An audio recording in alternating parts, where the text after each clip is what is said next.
अक्सर हृदय में ये प्रश्न आता है कि किसका राम राम राम राम जपना सार्थक होता है। वास्तव में राम जी मिलते किसको हैं? कैसे राम जपने से राम मिलते हैं? ये राम आखिर किसे मिलने आते हैं? कैसे पुकारा जाए कि आपको और मुझे राम जी मिल जाए?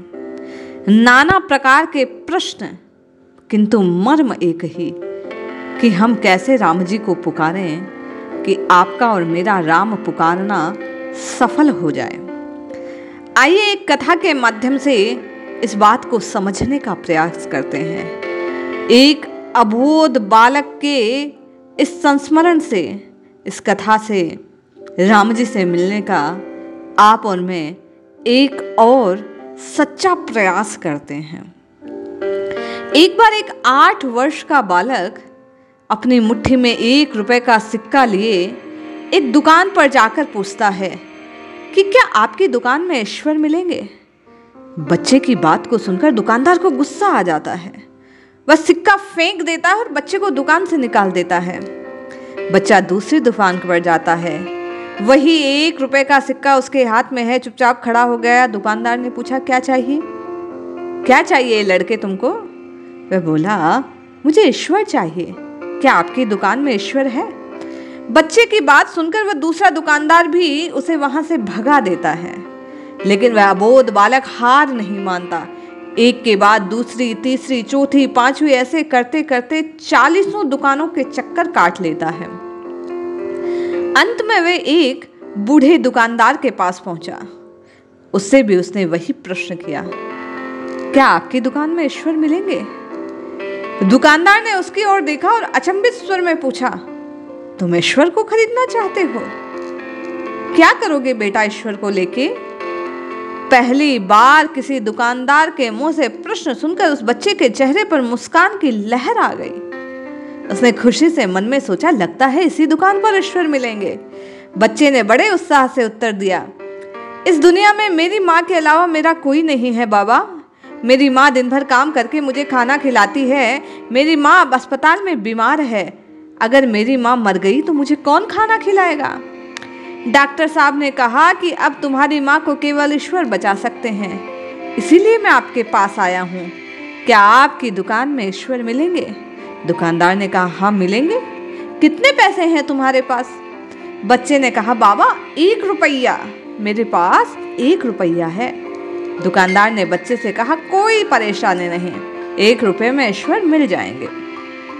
दुकानदार ने बच्चे के हाथ से 1 रुपया लिया। उसने सोचा, इस 1 रुपये में क्या दूं?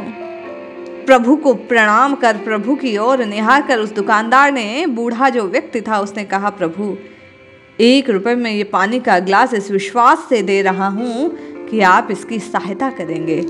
अब केवल डॉक्टर के कहे अनुसार आप इसकी माँ को बचा सकते हैं। आप इसकी भाव की, इसके विश्वास की लाज रख लेना।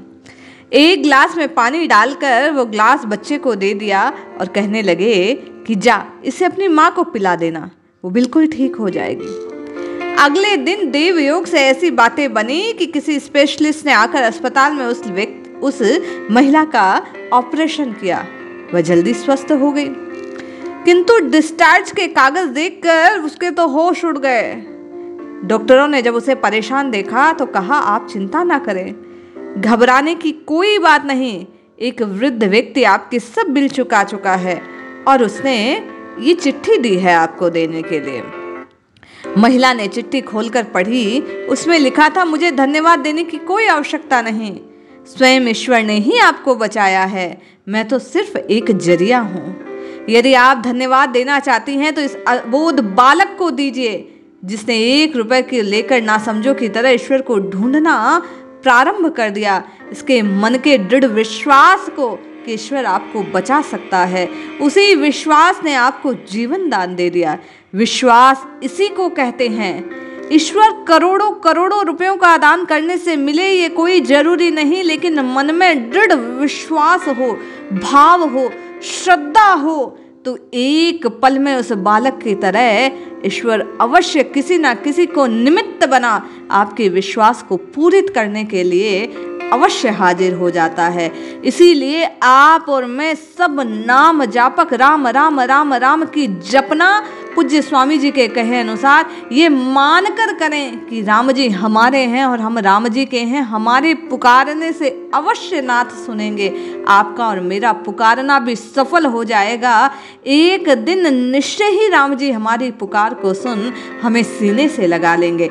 इसलिए श्रद्धा और विश्वास से, भाव से नित्य निरंतर केवल और केवल अपने कर्तव्य कर्मों को करते हुए राम जी को पुकारते रहिए। जपिए जपिए जपिए नित्य निरंतर केवल और केवल प्रभु के नाम को जपिए श्रद्धा और विश्वास से। सद्गुणों को हृदय में स्थान दे, अपने नियत कर्तव्यों का पालन कीजिए और नित्य निरंतर प्रभु को याद कीजिए। निश्चय ही राम जी आप पर और मुझ पर कृपा करेंगे। जय श्री हरि।